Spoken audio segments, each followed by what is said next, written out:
First of all, I want to say thank you to Nick and Shibu and Luann and the Missoula Democrats for putting together this forum and giving us a chance to get our strengths and wishes out to the general community. I do hope I can earn the endorsement of the Missoula Democrats folks. I'm missing a word there at the end of all this. I'm running because I love Missoula. I did move here recently, sight unseen. I had a list of things that I wanted in a community, and Missoula ticked all the boxes. And some of those things are things that we've talked about already tonight that include just a really caring community. I was really blown away by Soft Landing and Animals, that there are organizations that existed like that in this community. I wanted to live in a university town because they're pretty dynamic. I wanted to live in a beautiful place, and Missoula definitely is beautiful. I wanted to live in an area where citizens were really passionate about their home, and Missoula is that way. I feel like there are a lot of services available to Missoulians that somebody created because there was a need, and I love that about Missoula, and I'm really glad to be here. I'm running for council because I want to be a strong voice for Ward 6. So Ward 6 is largely Franklin to the Fort, and then kind of some bulging boundaries from there.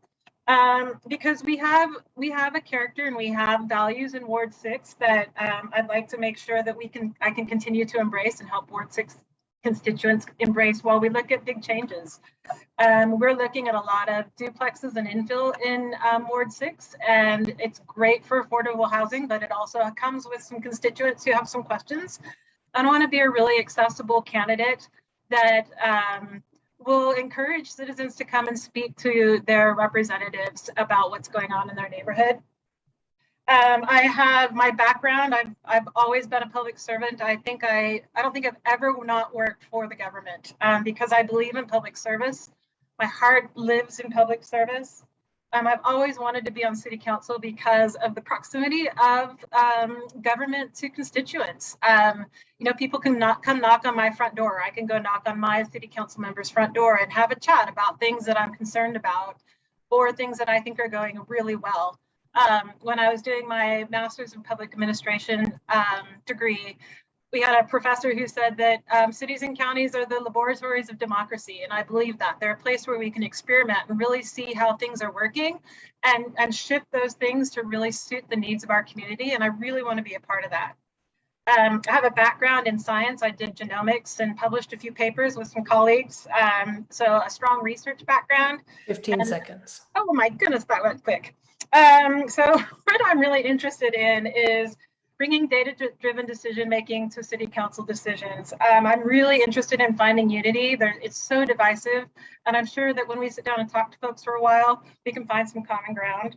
And I have a track record. I was a key player in getting mobile crisis up and running. I created the first criminal justice coordinating council here in Missoula, which is a body of decision makers looking at criminal justice reforms. And I was lucky enough to participate on a grant for missing and murdered Indigenous women. So thank you very much.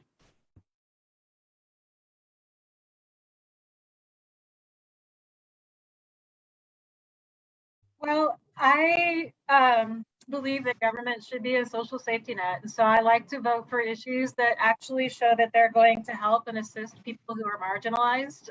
So ensuring that rules, regulations, and policies don't negatively affect people who already don't have a solid foundation. I also really want to find out what my constituents think. I think that Ward 6 is a pretty split ward, and I represent everyone. And it's going to be really important to make sure I hear from my constituents on these issues, because it's not just me on city council. It's me, it's my constituents, and it's the other 11 folks and the mayor making decisions about how to make sure Missoula has a social safety net for its citizens. I also love data. I'm a data junkie. One of the things I really would love to start focusing on is data-driven decision-making, making sure that we're looking at data. If we don't have the data, why don't we have it? Let's make sure that we put in good metrics and use them to evaluate program efficiencies, and also ensure that data is never used to throw anybody under the bus, only to make things, programs, and people better.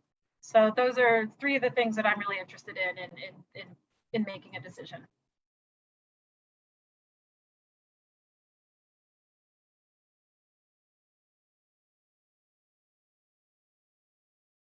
Well, I was just thinking about what Jordan said, and the fact that it took a Department of Justice investigation to get us to really start addressing sexual assault kind of more in line with best practices is an unfortunate necessity. It was a horrible time, and it was also something that had to be done.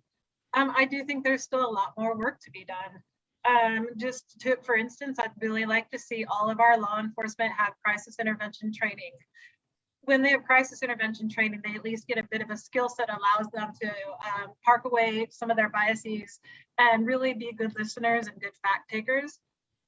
Something else I'd really like to see, and this is my data chestnut, is we need to have more data tracking in this space.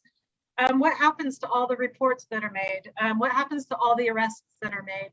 How do they come out in a disposition? Is the person found guilty of the crime? Was there a plea deal? Were the charges changed according to what was a more winnable case? I would really love to start tracking data from arrests to dispositions to find out what's going on in the space. Getting law enforcement data has been really hard. Because it's protected, and it would be nice to find some ways through the Criminal Justice Coordinating Council to start getting more data from these types of crimes to see how we're doing, because I actually don't know how we're doing as far as sexual assault goes and domestic violence. I know that during COVID, domestic violence has increased, but I don't know how we're tracking it locally, and I'd love to see some data on that. I also think it's really, I can't think of another word, but shameful that we still have staff members at victim services who still have to write grants to have their salaries paid for. They need to be hard funded by the city and the county. They never should have to beg for money and worry about where their salary is going to come from again. I think that is where we're really falling short, is that we still don't have solid services in place for domestic violence frontline staff. And I don't understand that. And that is definitely something I want to address and find out why they're not all hard funded. I also am interested in finding out why Native American women don't come to RVS as much as they go to the YWCA. I'd like to understand a little bit about the disparity. 15 seconds. Oh, thank you.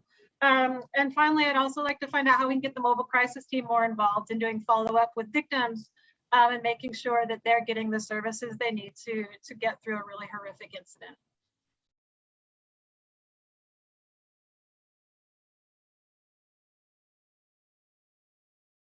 Are there any budgetary or logistical holds bars on this?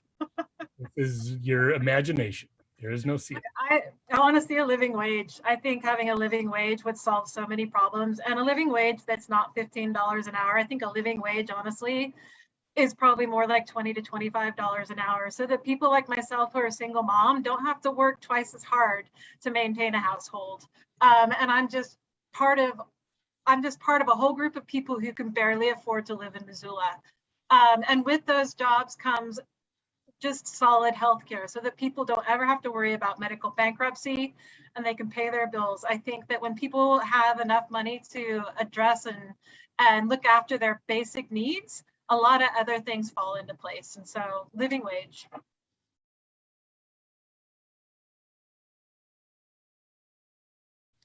Thank you. I appreciate the time that you guys have given me and all the rest of us to present our views and standpoints. I'm really interested in running for Ward 6 City Council because I want to bring data-driven decision-making into city council decisions more so than what's being used. I also want to look for unity. I'm finding when I talk to my neighbors long enough, we have things in common, and I think that's really important to have these conversations. And I also believe in ongoing engagement, just finding every way possible to make sure that the constituents can go back and forth. And if I earn the vote of my ward, I promise to bring all that to the table, plus what their interests are, with a focus on criminal justice reforms, affordable housing, and conservation issues. Thank you.